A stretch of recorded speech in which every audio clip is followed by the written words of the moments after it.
15వ రోజు వైద్యం ఈరోజు.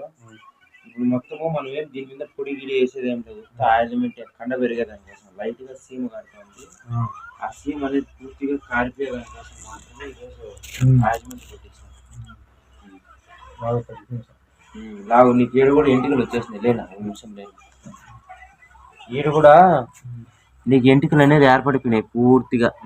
కొంచెం ఇట్లా జడ ఈ నుంచి తగ్గుతా పూర్తిగా క్లియర్ అయిపోయింది. ఇది కూడా చెక్కులు లేచిపోయింది. ఇంక పైన నీకు ఇంకా ఎటువంటి ఇది లేదు, ఇంకా పైన ఏం లేదు, క్లీనింగ్ మొత్తం ఏం లేదు. ఇంకా ఓన్లీ ఈ రవ్వ మాత్రమే. ఇది కూడా మనం సాధ్యమైనంత వరకు తొందరగా మారుద్దామనే చూస్తా ఉన్నాం. ఈరోజు 15వ రోజు వైద్యం. నీకు పైన అయితే ఇంకా ఏమీ ఇంకా నీకు ఎటువంటి ఇబ్బంది లేదు. ఇంకా కార్యసీమ కూడా లేదు.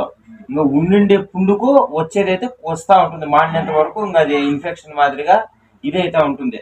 మనకి ఈ నుంచి ఈ వరకు క్లియర్ అయితే అయిపోయింది. ఆ పక్క